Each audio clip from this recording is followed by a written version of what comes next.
A storm has started at Manchester United as the sporting director, the mighty Dan Ashworth, has left the club just after 5 months at Manchester United. Guys, what exactly is going on? Welcome to the United Road Sport. My name is Webb. Here is a breaking update concerning this big football club that is struggling to find the solutions to the so many problems that they have found themselves sunk in. Now, the latest is that Dan Ashworth, a man who INEOS had to poach from Newcastle United, had to force to go on gardening leave, bought him out of his contract at Newcastle United. He left unceremoniously from Newcastle United, joined Man United as the almighty sporting director 5 months later, after signing Eric Ten Hag to a new contract, then firing him just months later, after signing players who up to now have not really convinced the jury, which is still out there. Well, they decide to part ways with him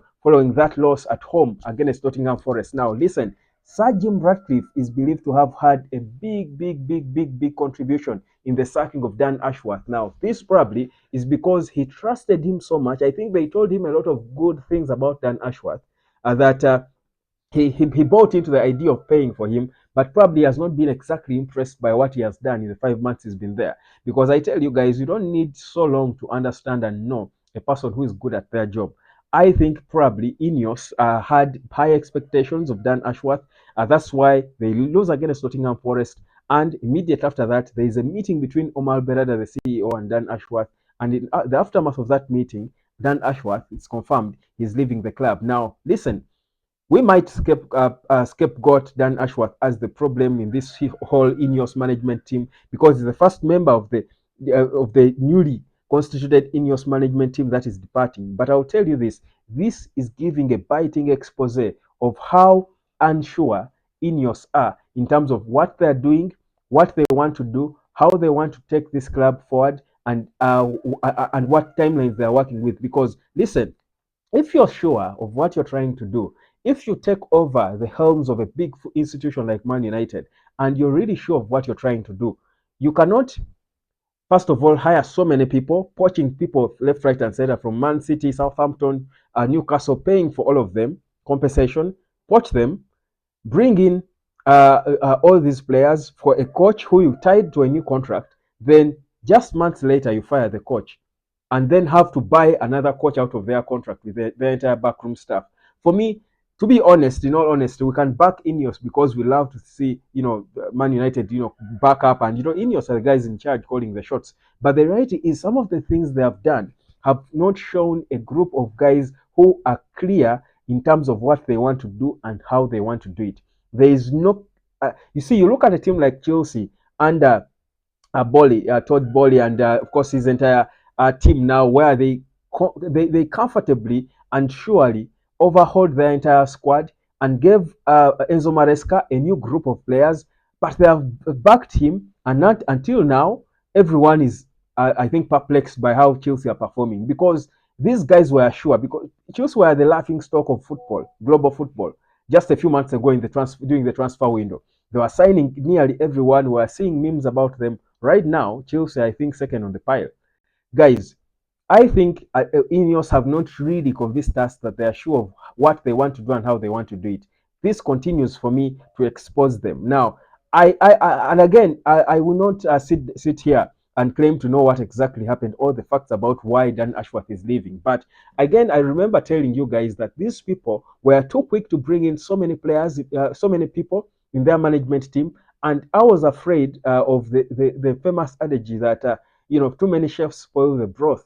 I felt for me there will be at some point a clash of egos. I remember telling you that here. If you go back in my past videos, I kept telling you that at times, if you bring in so many people, there's going to be a case of clashing egos. And when that happens, it cannot end well for you. I feel like Dan Ashworth is a victim of the clashing egos because probably he did not disagree with Berada and Jason Wilcox on certain things, and they didn't agree with him on certain things, and after the Nottingham Forest game, they're having a meeting to preview, and probably I want to imagine that one of the two parties felt disrespected, and fast forward, one of them is departing, a key member, because the sporting director is an important part of a rebuild of a club. In this stage where Man United is at, a sporting director is so pivotal because you need to make the right signings, you need to profile players right. Now, unless also, what I'm also trying to predict is maybe Ruben Amorim, after having his time with all these players and giving his report to his bosses at INEOS,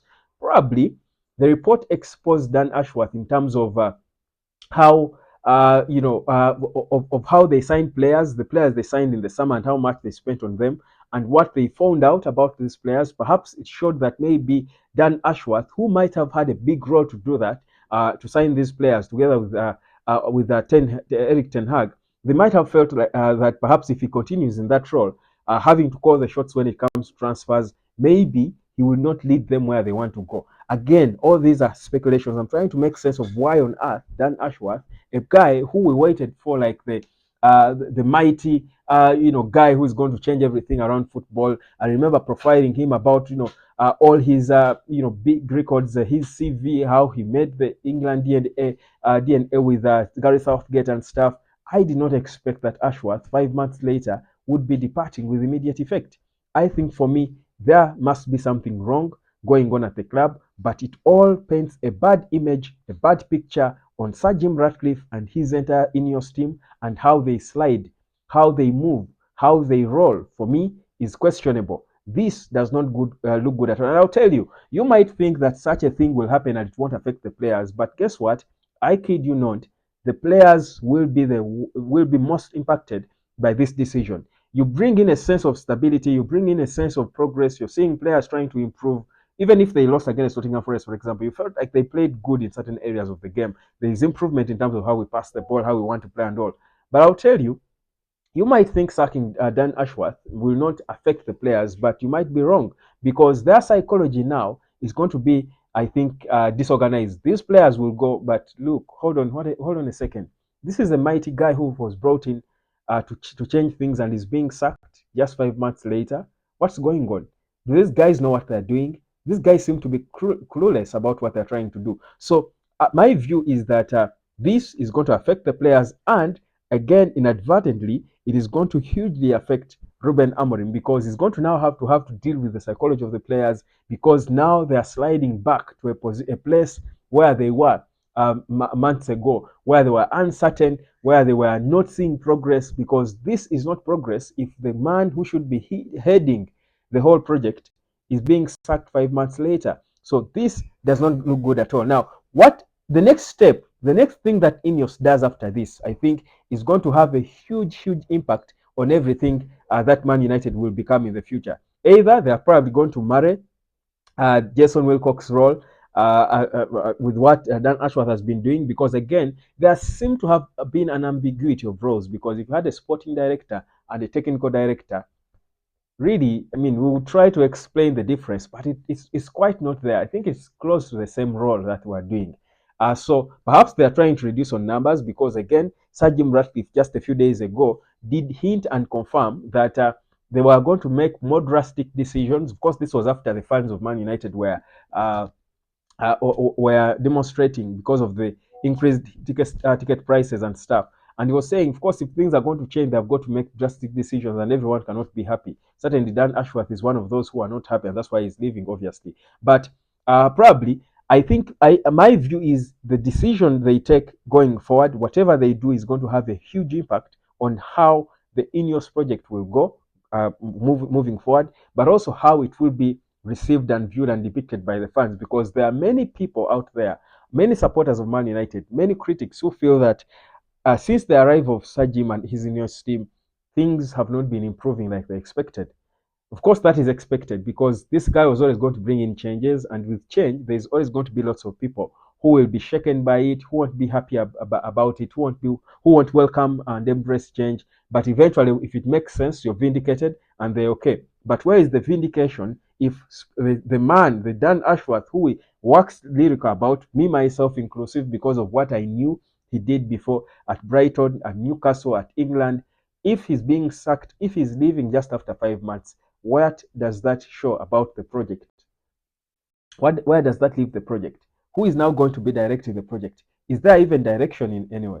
Because if the guy who just started it is leaving, how do you convince me that there is actually direction?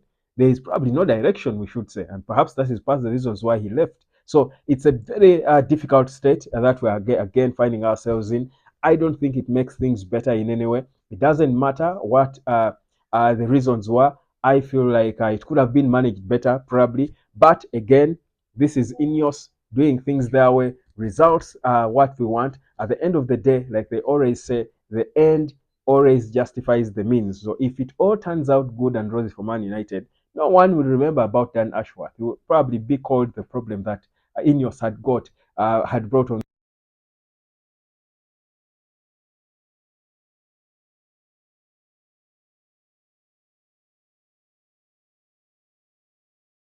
uh, Things that do not start well, that do not start on good principles, never end well. I will tell you, I don't think the way INEOS did slide in poaching these people from the clubs they were playing at was smooth. And perhaps the old adage still makes sense that if you start things on the wrong principles, karma is a beach, like they say, they never end well. I do hope it's a different story for Man United. But otherwise, for me, this is extremely worrying. My name is Webb. Like, share, and subscribe. Give me your opinion about the departure of Dan Ashworth, and let me catch you later.